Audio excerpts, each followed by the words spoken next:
नमस्ते, मेरा नाम नीतीश ठाकुर है और आप देख रहे हैं कैपिटल टीवी। लगता है वो कहावत अरविंद केजरीवाल को कुछ ज्यादा ही पसंद आ गई है।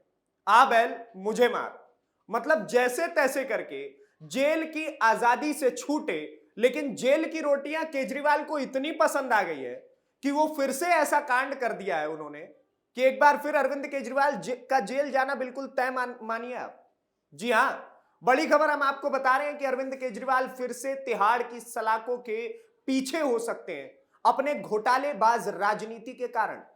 दरअसल 6 अप्रैल को अरविंद केजरीवाल खुद इन पर्सन दिल्ली हाईकोर्ट पहुंचे और जिस तरह की बातचीत कोर्ट के अंदर हुई और जैसे ही एसडी तुषार मेहता ने अपने स्टेटमेंट्स दिए, उससे साफ साफ यही लग रहा है कि 6 तारीख को कोर्ट में जो कुछ हुआ अरविंद केजरीवाल और मनीष सिसोदिया को भारी पड़ेगा।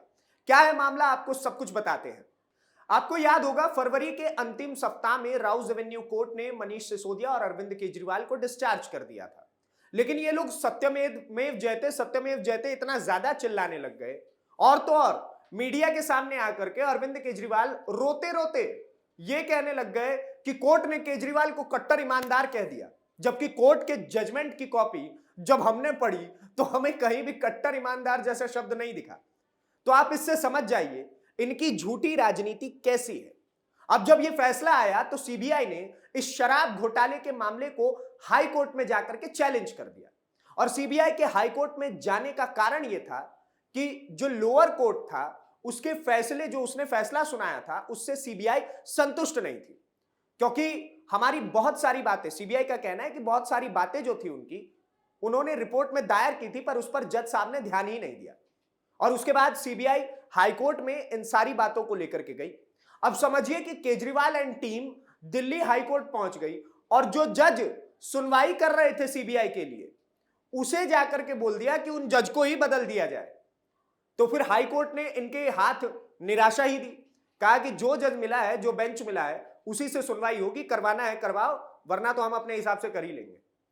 तो ये लोग 6 अप्रैल को फिर से पहुंच गए दिल्ली हाईकोर्ट और उसी जज के सामने इन्होंने ये प्ली दे दिया कि आप इस केस से हट जाइए।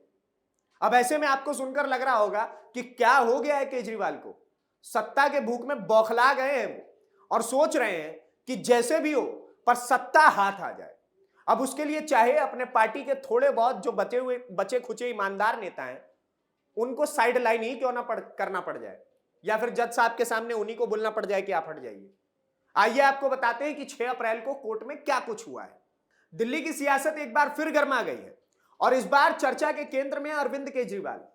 दरअसल दिल्ली हाईकोर्ट में सोमवार 6 अप्रैल को सुनवाई हुई और उस सुनवाई में कई ऐसे बड़े सवाल खड़े कर दिए हैं, सिर्फ कानूनी सवाल नहीं बल्कि नैतिक और राजनीतिक भी।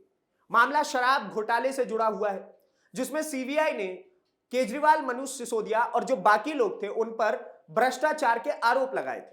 हालांकि ट्रायल कोर्ट ने उन्हें इस केस से डिस्चार्ज तो कर दिया, लेकिन सेंट्रल ब्यूरो ऑफ इन्वेस्टिगेशन यानी सीबीआई ने इस फैसले को चुनौती देते हुए हाई कोर्ट का दरवाजा खटखटाया। सुनवाई के दौरान एक चौंकाने वाला मोड़ तब सामने आया जब खुद अरविंद केजरीवाल कोर्ट में पेश हुए और जस्टिस सवर्णकांत शर्मा के समक्ष एक रिफ्यूजल एप्लीकेशन दायर कर दिया। अब यानी इस रिक्यूजल एप्लीकेशन से उन्होंने यह मांग की कि जस्टिस शर्मा इस केस की सुनवाई जो है उससे खुद को अलग कर ले। सवाल यही उठता है, आखिर ऐसा क्या है कि केजरीवाल को जज पर ही सवाल खड़े करने पड़ गए। यहीं से मामला और ज्यादा गंभीर हो जाता है। तुषार मेहता जो सीबीआई की ओर से पेश हुए, उन्होंने इस पर कड़ी आपत्ति जताई। उन्होंने कहा कि जस्टिस शर्मा के खिलाफ एक नहीं बल्कि 7 रिक्यूजल एप्लीकेशन दाखिल किए गए हैं। उनका साफ कहना था, कुछ लोग इस देश में आरोप लगाने को ही अपना करियर बना चुके हैं। यह सीधे सीधे न्यायपालिका के ऊपर एक सीधा हमला है। यह बयान अपने आप में बहुत कुछ कहता है। क्या यह केवल एक कानूनी रणनीति है या फिर कोर्ट की कार्रवाई को प्रभावित करने की कोशिश, यानी कि कोर्ट के टाइम को वेस्ट करना चाहते हैं अरविंद केजरीवाल। मेहता ने यह भी साफ किया कि उन्हें केजरीवाल के खुद बहस करने से कोई आपत्ति नहीं है, लेकिन अगर वो खुद पेश हो रहे हैं तो उनके वकील को भी साथ में पेश होने की अनुमति नहीं दी जानी चाहिए।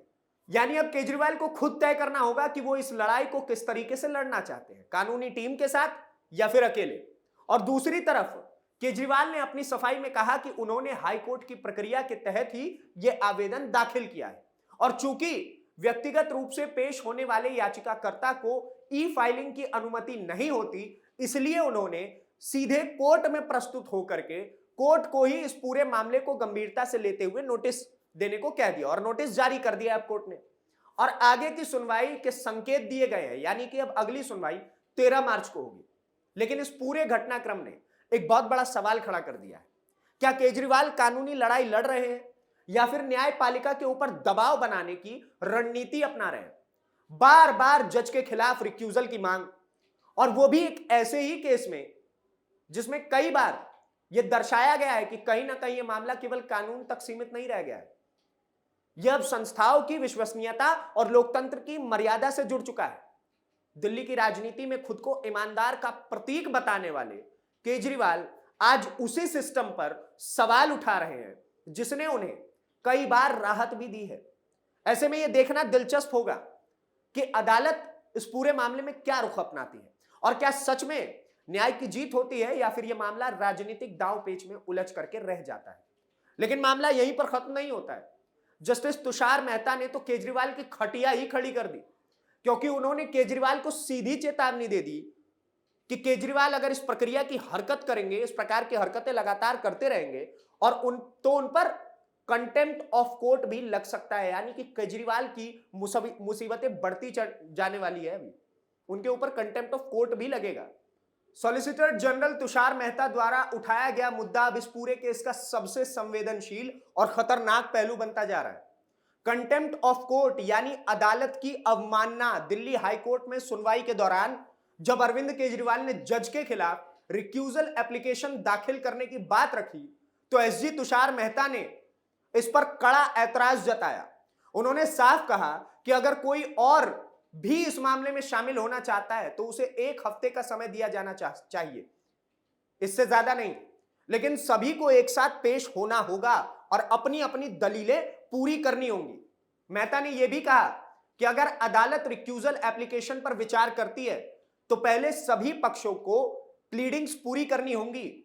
लेकिन सबसे अहम और चौंकाने वाली बात उन्होंने तब कही जब उन्होंने सीधे तौर पर चेतावनी दे दी अरविंद केजरीवाल को और कहा कि अगर यह रिक्यूजल एप्लीकेशन खारिज होती है तो इसे अदालत की अवमानना माना जा सकता है, यानी मामला अब केवल कानूनी प्रक्रिया तक नहीं रहेगा बल्कि न्यायपालिका की गरिमा को ठेस पहुंचाने का हो जाएगा और उसकी निष्पक्षता से जुड़ जाएगा।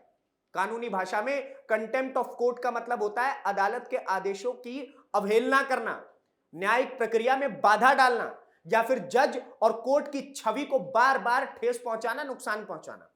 अगर कोई व्यक्ति बार बार बिना ठोस आधार के जज पर सवाल ही उठाता रहेगा और खुद को कट्टर ईमानदार कहता रहेगा तो उन्हें केस से हटाने की कोशिश जो करता रहता है जज को, तो अदालत इसे अपनी गरिमा के खिलाफ मान सकती है।